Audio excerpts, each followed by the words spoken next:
بیان سے پہلے چھوٹی سی بات، آج کل گرمی بہت زیادہ ہے، لوگ بہت زیادہ پریشان نظر آ رہے ہیں گرمی سے.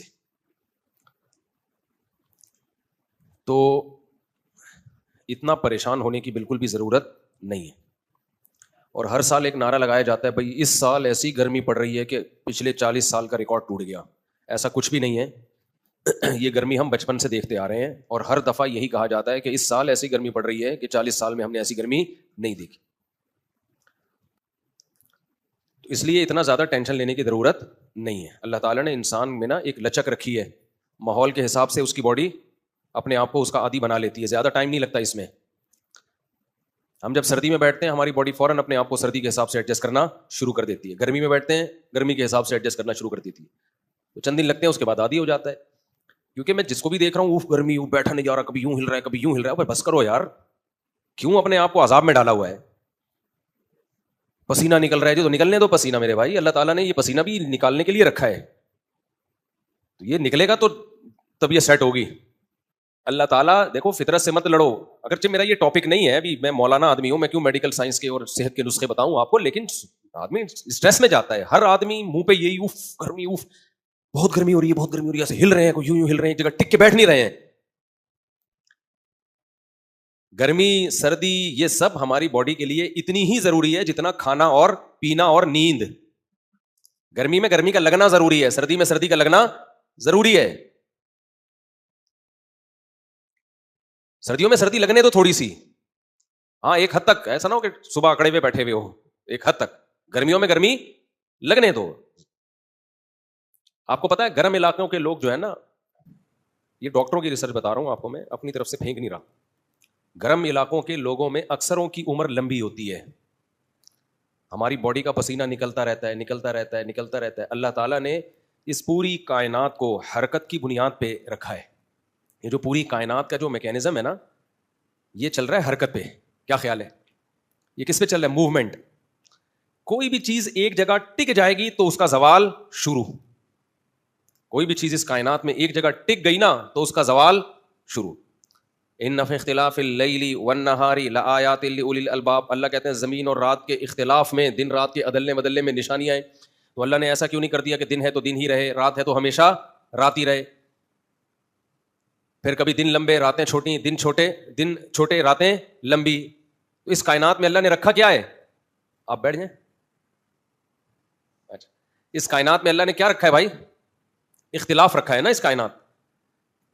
تو اگر ایک جگہ پہ ٹکاؤ آ گیا نا، اب لوگ کیا کرتے ہیں، دیکھو ٹیمپریچر بھی اوپر نیچے ہوتا رہا ہے، یہ صحت کے لیے ضروری ہے. کبھی 0 پہ چلا گیا، کبھی ہوتے ہوتے 40 ڈگری، لوگ گرمی میں پگھل رہے ہیں. یہ اختلاف رہے گا تو آپ مینٹلی بھی صحت مند رہو گے اور فزیکلی بھی بولو صحت مند رہو گے. یہ قدرت کا بنایا ہوا. یہ تو گرمی سردی کے اختلاف ہے، اس کو تو اللہ نعمت کے طور پہ قرآن میں بیان کر رہا ہے جگہ جگہ. یہ نعمت ہے اللہ کی. اور ہم نے کیا کیا؟ اے سی کو سیٹ کر دیا 24 پہ یا 27 پہ. اللہ نے کائنات کے زمین کے ٹیمپریچر کو ایک جگہ سیٹ کیا ہے. بولتے کیوں نہیں؟ اللہ بھی تو چاہتا کہ پوری زمین کا ٹیمپریچر فرشتوں سے کہتا ہے 26، کسی کو 27 پسند ہے، کسی کو 26، کسی کو 28، اس کے لگ بھگ ہم گھوم رہے ہوتے ہیں. 27 پہ اس کا ٹیمپریچر کیا کر دو؟ فٹ کر دو. پھر اللہ قرآن میں آیتیں نازل کرتا، دیکھو میں نے زمین کے ٹیمپریچر کو 27 پہ فٹ کر دیا تاکہ 28 والے بھی خوش رہیں اور 26 والے بھی خوش رہیں، 24 والوں کو بھی زیادہ ٹینشن نہ ہو. تھوڑا ہی فرق ہے نا. تو یہ میری نعمتوں میں سے ایک نعمت ہے کہ 27 پہ میں نے ٹیمپریچر فٹ جو ہے نا اس کو فکس کر دیا ہے. ان فی ذلک لآیات لقوم یتفکرون. اس میں عقل والوں کے لیے بڑی بڑی نشانی ہے. نہ نہ نہ نہ نہ، اللہ نے کہا نشانیاں ایک جگہ فکس ہونے میں نہیں ہے، عدلنے بدلنے میں ہے. سمجھ میں نہیں آ رہی میرا خیال ہے بات؟ کس میں ہے ٹیمپریچر؟ دن رات کے عدلنے بدلنے سے ٹیمپریچر بھی تو چینج ہوتا ہے نا. جب دن چھوٹے ہوتے ہیں راتیں لمبی ہوتی ہیں ٹیمپریچر گرتا ہے. جب دن لمبے ہوتے ہیں راتیں چھوٹی ہوتی ہیں ٹیمپریچر اوپر جاتا ہے. آج کل جون ہے نا، یہ تو ٹیمپریچر کیا ہو رہا ہے؟ بڑھ گیا. دن بہت لمبے ہو گئے تو ٹیمپریچر بڑھ گیا. تو یہ جو اللہ نے اختلاف پیدا کیا ہے، کبھی ٹیمپریچر نیچے جا رہا ہے کبھی ٹیمپریچر اوپر جا رہا ہے، یہ اللہ کی نعمتوں میں سے ایک نعمت ہے. اور آپ نے اس کو اپنی گاڑی میں، اپنے دفتر میں، اپنے گھر میں، مسجدوں میں، ہر جگہ 26 پہ آپ نے کیا کر دیا؟ فکس کر دیا. تو ایک طرح سے یہ فطرت میں مداخلت ہے یا نہیں ہے؟ میں نہیں کہہ رہا اے سی کا، میں یہ نہیں فتویٰ دے رہا کہ اے سی کا استعمال ناجائز ہے، ایئر کنڈیشن کا آپ استعمال کریں، لیکن فطرت میں مداخلت ہے یا نہیں ہے؟ بولو نا. تو فطرت انتقام, آگے جملہ مکمل کرو, لے گی. فطرت کیا کرے گی؟ انتقام لے گی. اس سے آپ کی اسٹریس ختم نہیں ہوگی, اسٹریس بڑھے گی. اس سے آپ کی ٹینشن ختم نہیں ہوگی, ٹینشن بولو بڑھے گی. اس لیے گرمیوں میں گرمی کو انجوائے کرو, پسینہ نکالو, کوئی بات نہیں, پسینے کے بعد نہانے کا اپنا مزہ ہے. میلا ہوتا ہے تو نہانے میں مزہ آتا ہے, پسینے کی اسمیل آئے گی کپڑوں سے, جسم سے, پھر جا کے نہاؤ گے, دوسرے کپڑے پہنو گے ہلکے. دیکھو میں بغیر بنیان کے کرتا پہن کے بیٹھا ہوں, اس کا اپنا مزہ ہے ہلکا پھلکا. سردیوں کا اپنا مزہ ہے, آدمی کیسے گرم گرم کپڑے پہن کے گھوم رہا ہوتا ہے. تو اتنا زیادہ یہ ٹاپک تو ڈاکٹروں کا ہے, لیکن ڈاکٹر شاید زیادہ بول نہیں رہے ہیں اس پہ. اور مذہب کا اس لحاظ سے ہے یہ ٹاپک کہ اللہ تو اختلاف کو نعمت کے طور پہ بیان کر رہے ہیں کہ اختلاف نعمت ہے, اور ہم اس اختلاف کو عذاب اور زحمت کے طور پہ بیان کر رہے ہیں کہ نہیں نہیں نہیں نہیں, اتنی گرمی بھی نہیں ہونی چاہیے, اتنی سردی بھی نہیں ہونی چاہیے. اللہ میاں کو چاہیے ہم سے پوچھ کے موسم بھیجا کرے, ہم سے پوچھا بھی اتنا ٹیمپریچر ہم افورڈ کر سکتے ہیں, اس سے زیادہ میں ہمارا, چونکہ ایکچولی پسینہ نکلتا ہے, جب پسینہ نکلتا ہے تو کپڑے گندے ہوتے ہیں اور ایک بے چینی ہوتی ہے. تو پھر ہمیں دیکھو گوروں نے کیا اٹھ پٹانگ حرکتیں کی ہوئی ہیں. یہاں کے ایک فارم ہاؤس تھا, وہاں ہم ورک شاپ کے لیے گئے, تو ہمارے جو ٹیچر تھے انہوں نے ہمیں بتایا کہ دیکھیں ہم جب کیا نام ہے سوئمنگ کرتے ہیں تو ہمیں جو ہے نا وہ ایک وہ ہوتا ہے, وہ نام ہی بھول گیا, فضول چیزوں کے الحمدللہ نام یاد ہی نہیں ہوتے مجھے. اسٹیم باتھ, ایسا ہی ہے نا, اسٹیم باتھ. اس میں آپ کو قمیض اتار کے پتھروں پہ بٹھا دیں گے, وہاں اسٹیم لے رہے ہیں آپ. میں نے کہا یہ کیا چھچور بنا ہے, اس سے کیا فائدہ ہوگا؟ کہہ رہے ہیں اس سے آپ کی باڈی کے مسل کیا ہوں گے, کھلیں گے, اور اس سے آپ کو پسینہ نکلے گا. میں نے کہا بھائی ہم ویسے ہی پسینہ نکال لیں گے, اس تکلف کی ہمیں ضرورت بولو نہیں. یہ گوروں کے چوچلے ہیں جن کے پاس دھوپ نہیں ہوتی, جن کے پاس پسینہ نکالنے کے لیے ان بیچاروں کے پاس موسم ہی نہیں ہے پسینے والا. یہ تو عذاب ہے ان کے لیے. اللہ میاں نے نا جتنے اچھے اچھے علاقے تھے سارے شروع میں مسلمانوں کو پکڑا دیے. مشرق وسطیٰ میں سید الانبیاء کو, پیغمبر کو بھیجا اللہ نے. مڈل ایسٹ میں بالکل مشرق کے وسط میں بھیجا, جو جس کو کہتے ہیں نا پرائم لوکیشن, زمین کی کیا تھی وہ پرائم لوکیشن تھی, جہاں پیٹرول بھی سب سے زیادہ, موسم بھی آتے ہیں. اور شام میں بھیجے اللہ نے بہت سارے پیغمبر, وہاں بھی چاروں موسم بھرپور طریقے سے آتے ہیں. تو اسلام ادھر مشرق وسطیٰ میں آیا, اور مسلم فوجیں فتح کرتے کرتے جو زمین کے بہترین علاقے تھے جہاں چاروں موسم بھرپور آتے تھے, گرمی میں پسینہ بھی, سردیوں میں ٹھٹر بھی رہے ہیں, خزاں بھی, بہار بھی, یہ سارے علاقوں پہ اللہ نے کس کا قبضہ کرا دیا؟ مسلمانوں کا. تو یہ جو تھے اسلام دشمن قوتیں تھیں, یہ پرے بڑھتے چلے گئے. یہ کہاں چلے گئے؟ پڑے پرے ہوتے ہوتے اٹلی کے کہیں ادھر, پھر وہ جرمنی, وہ فرانس, یہ سارے کنارے پہ نہیں ہوتے. بھائی ایک باغ ہے جس میں آپ نے مقابلہ کیا تو وہ ادھر ادھر لوگ کناروں پہ, ان کو چپلوں والی جگہ ملی تھی زمین میں. بھائی ایک وی آئی پی ہوتا ہے نا, جب آپ کرکٹ میچ دیکھنے جاتے ہو کچھ وی آئی پی ہوتی ہے, کچھ بیچارے غریب غربا ہوتے ہیں, ان کو کون سی جگہ ملتی ہے؟ چپلوں کی جگہ ملتی ہے, وہیں کھڑے ہو کر میچ دیکھ رہے ہوتے ہیں. تو مسلمانوں نے اتنی زبردست حکومتیں کی ہیں, خلافتیں چلی ہیں, تو ساری جو پرائم لوکیشن تھی اس پہ مسلمانوں کا قبضہ ہو گیا, اور ان بیچاروں کو چپلوں والی جگہ ملی ہے. سمجھتے ہو؟ وہ الگ بات ہے کہ ہم پھر اپنی حماقتوں سے اتنی خوبصورت جگہوں پہ بھی غریب بن کے بیٹھ گئے, اور یہ چپلوں والی جگہوں پہ بھی ترقی کر کے ہمارے باپ بن گئے. سمجھ میں نہیں آ رہی بات؟ لیکن جگہیں ہمیں ملی ہیں اچھی, ان کو اچھی جگہیں نہیں ملی. امریکہ تو دریافت کی بات میں ہوا ہے نا, پہلے دریافت ہوتا تو وہ بھی مسلمانوں کے حصے میں آ جاتا. اس وقت آبادی تھی نہیں تو پتہ ہی نہیں چلا کسی کو اس کا, ورنہ وہ بھی کس کے حصے میں آتا؟